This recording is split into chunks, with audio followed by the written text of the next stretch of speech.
Good afternoon. Welcome to Big Canoe Chapel and to today's Music in the Mountains concert. I'm Calvert Johnson, the director of the series. We appreciate all of you coming out on this not as nice day as we had expected, but we do have a special treat this afternoon who will lighten things up with sunshine in the chapel. Before we start the concert, I'd like to thank Big Canoe Chapel, the clergy, Dr. Doc Hollingsworth and Dr. David Apple, the staff including Dr. Sam Holmes, Valerie Abner, Carla Moody, Cindy Auer, Tim Moran, Paul Schmidt, and Brad Shipman, who make this wonderful place available to us. And I'd like to recognize the choir members at the back who are welcoming everybody as they pass out programs, and a special call out to Jeff Wright in the sound booth, who's making sure that the lights and the sound work appropriately. As you all no doubt know, our programs are free, but there are fees and other expenses related to all the concerts. We're so grateful for the many supporters of Music in the Mountains who make contributions large and small. In particular, I want to thank all of those who've made contributions to the series, and their names are listed on the back side of the program. So let's give you all an opportunity to add your names to that list. We have a basket at the entrance. If on your way out today you'd like to contribute, we'd be very grateful. And if I know what your name is, as a donor, I'll be happy to send you a letter of acknowledgement that you can use for tax purposes. Also on the back side of the program is a list of upcoming concerts, both for this series and also for Casual Classics over at Fellowship Presbyterian. Our artist today is someone that I have known for close to 40 years. Yvonne and I both moved to Atlanta just about the same time, a couple years apart. And before long, when I was playing weddings at various churches, who would show up to play the trumpet marches for the bride and groom but Yvonne? So we have played together, including preludes to weddings, for years. And then she would be in the pickup orchestra that would accompany choral orchestral major works at First Presbyterian in Marietta, where I was the organist, and the music director is now, as of what, a year? 3.5 years. Time flies. So Ed Schneider was the music director there, and eventually they discovered that they had a number of things in common besides music. They're both avid bike riders, for example. Anyway, let's join me in welcoming Yvonne Toll.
So a little history today, because I don't want to just play. I love trumpets so much, you've got to know a little bit about it.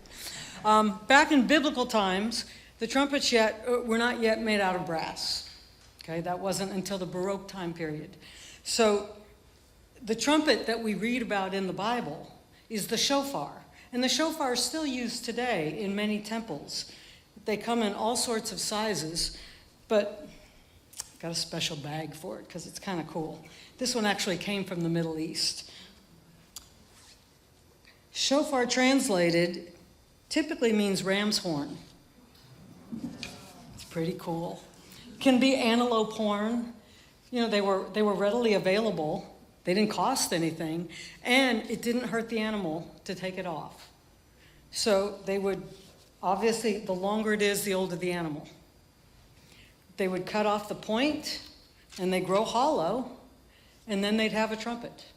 And typically the priests played the shofar in the temple. Now, unlike today, their job was to play fanfares, which, just like in the military, if you hear taps, you know, they change pitches. Well, if I played taps just with the rhythm, you wouldn't recognize it was taps. But back in this time period, all that mattered for the signals and the fanfares were the rhythm. So if you changed pitches, it didn't change the message. So one of the most popular fanfares would have been the call to worship or call to a gathering.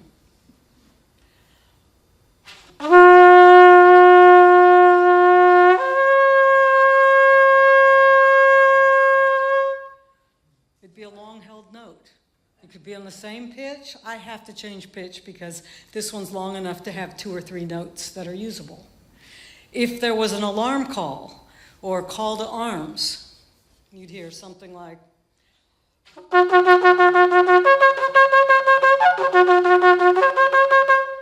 can you imagine going around Jericho for days and days with 200 or 700, all the people playing trumpets? It would have been a ruckus. All right, so Cal thought it would be okay for this program, since this is a biblical instrument, for the rest of the program, to set it here in case you'd like to look at it, you know, during the break. Make sure it's not going to roll off, because it does roll. There we go. All right, so then we come to the Baroque time period where now trumpets are made out of brass. So during the Baroque and the classical time period, you had what was called the natural trumpet. It was basically one length, and most Baroque music was in C or D, so it had a way to adjust the length of it, longer if it was in the key of C and slightly shorter if it was in the key of D. Well, here comes the classical time period, and the composers are tired of having an instrument that can't play melodies. All they can do is support the harmonic structure. And the first union in the world happened to be the Trumpet and Kettle Drummers Society. So any piece that took trumpets in the classical time period also has timpani. And if you wanted a timpani player, you were required to hire the trumpets. It was called the Trumpet and Kettle Drummers Guild. So there became this quest in the 1800s to design a chromatic instrument, one that could play half steps. So the first design that they thought might make it, after they tried a lot of other things, was the keyed trumpet, which probably looked like a large bugle, and it had 5 to 7 levers, and kind of like a clarinet or saxophone. You'd push a lever and it would open a hole. Couple problems: it didn't have the nice prominent trumpet sound that everyone was used to. So that was a problem. Every time you opened a hole, it changed the color or the timbre, and it had pitch problems. And mechanically, they had a lot of issues with it being sound. So there were only 2 concertos written for this. Haydn wrote the first concerto, and who better than Haydn, who loves to communicate through his music. And in this piece, you'll hear fanfares, the way people were used to hearing them, but then you'll hear half steps. And today we think that's no big deal. The trumpets had valves for a long time. But the first performance of this was groundbreaking, never in the history of the world. had people heard the trumpet play in half steps. That's the big deal about the Haydn Trumpet Concerto. Most of us use an E-flat trumpet nowadays, but some people will use a B-flat. E-flat has a little lighter sound, so that's my choice for today.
So now we have completely abandoned the key trumpet idea because it did not sound like that. I don't know what it sounded like. I can only guess that it might have sounded something like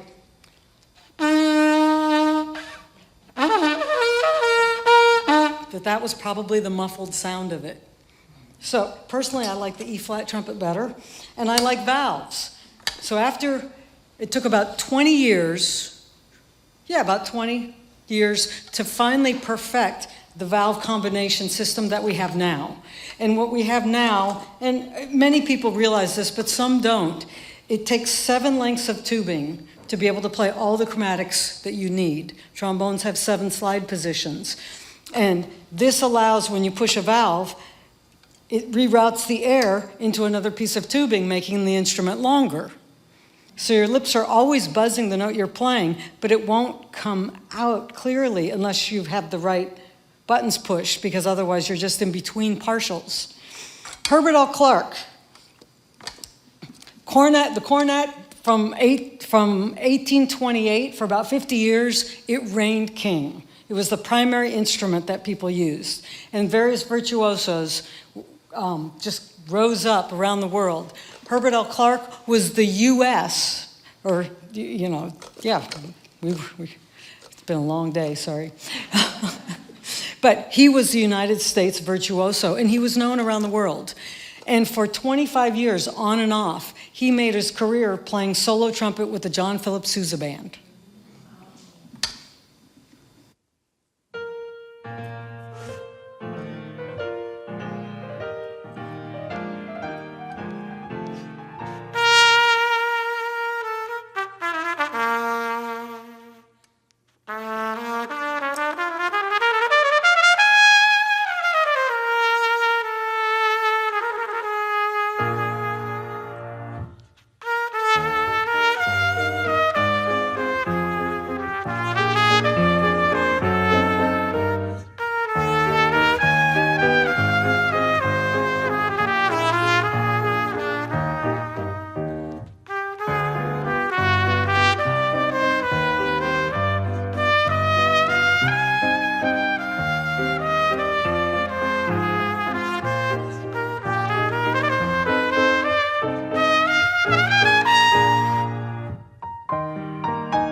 right, so the piccolo trumpet was designed just before the 1900s, and it was so you could play the music of Bach, back when they were on the natural trumpet. So now we've got valves. If you play Bach on a big B flat or a C trumpet, or back then they had also big F trumpets, it was really too loud and it was really hard to control up that high. So somebody designed the piccolo trumpet thinking, hey, this will take off. It took 50 years before it finally took off. Maurice André, a famous French virtuoso, started playing trumpet concertos and then recording violin concertos and then recording oboe concertos. And every classical trumpet player, ended up with a piccolo. But for everyday folks, they may not have run into it until the Beatles put it in one of their pieces. Which song? Beatles. Penny Lane. Penny Lane was when the piccolo trumpet awoke to popular culture. All right, this piece is called the Bach Vivaldi. Why does it have two names? Because Vivaldi wrote it as a violin concerto, and Bach thought, oh, that's kind of cool. That would make just a great harpsichord solo piece. So he rescored it for harpsichord. And then about 25 years ago, trumpet players said, well, it'd be kind of cool, but I don't want to play the original concerto, so we're going to take the Bach version and rescore it for trumpet and orchestra or trumpet and piano or trumpet and organ. So therefore, both names get to be in there, Vivaldi and Bach.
Does anybody have a clue when the trumpet was invented? Way back in antiquity. So was the organ, except we know exactly the year and who. It was at 3rd century BC at Alexandria, and the engineer who was playing around with water and air applications came up with the hydraulis, which used water to force air into pipes. And his name was Ctesibos, and his wife was the very first organist. Her name was Thais, a different one from Massenet's Thais. In the 16th century, they decided to add the trumpet to the organ. And so they took conical pipes that they made out of lead or tin or zinc, and they added those to the organ inside the organ case. So that structure there would be considered an organ case. And inside is where they had these vertical trumpets. And then in the 17th century, the Spanish figured out, this would be really incredible if we had these same conical trumpet pipes, but now extending out, this organ doesn't have it, but going horizontally. And those were quite loud, and they filled these huge Spanish cathedrals. And the reason they could afford to do this on organs all over Spain was all the gold coming in from the Americas. Spain was the richest country in Europe until the presence of so much gold created inflation. So that's when Spain's economy kind of tanked a little bit. Now, Spanish cathedrals have the possibility of 2 facades, because here's the choir area, and there'd be an organ here separating the choir from the nave, and an organ on this side doing the same thing. So there's 2 facades, one facing into the choir and one into the nave. And so they thought, okay, this is cool. We could have these pipes vertically inside the case, horizontally outside the case, and we can do the same thing on the other side.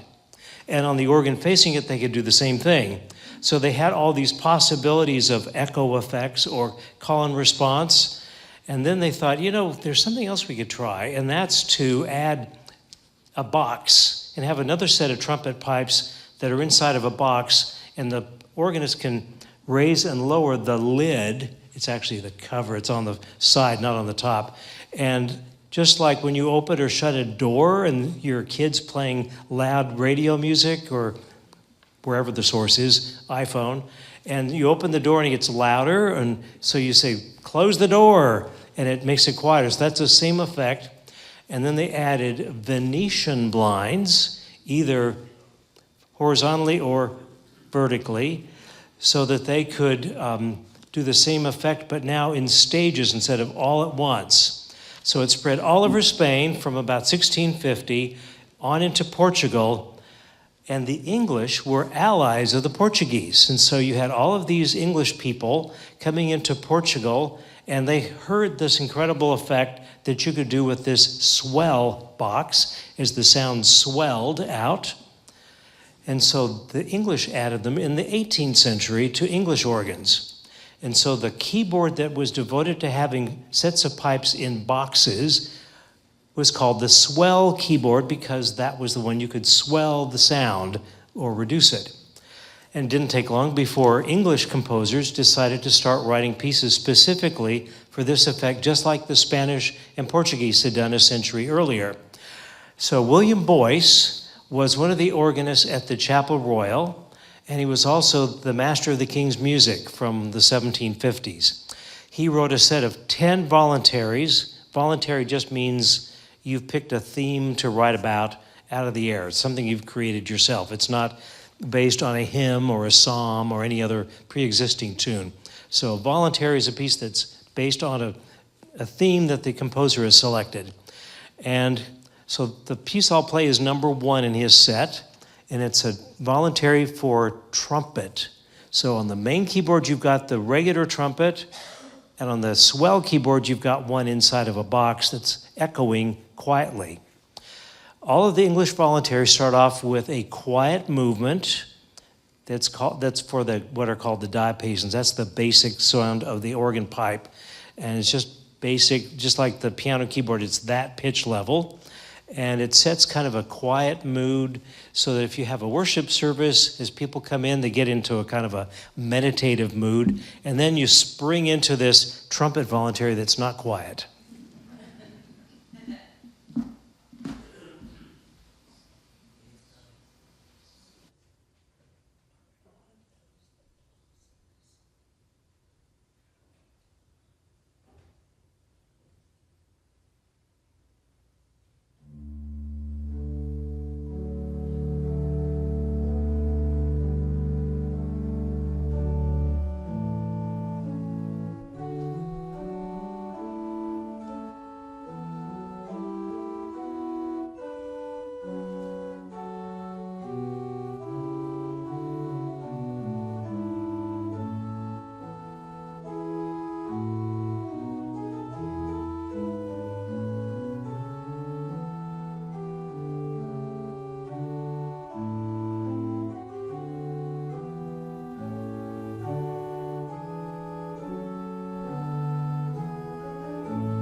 So on these last two pieces, we simply take music that's already scored, and we just make up our own arrangements these days. You can play trumpet music, we can play organ music, and I think you might recognize these two songs. It's been a pleasure today.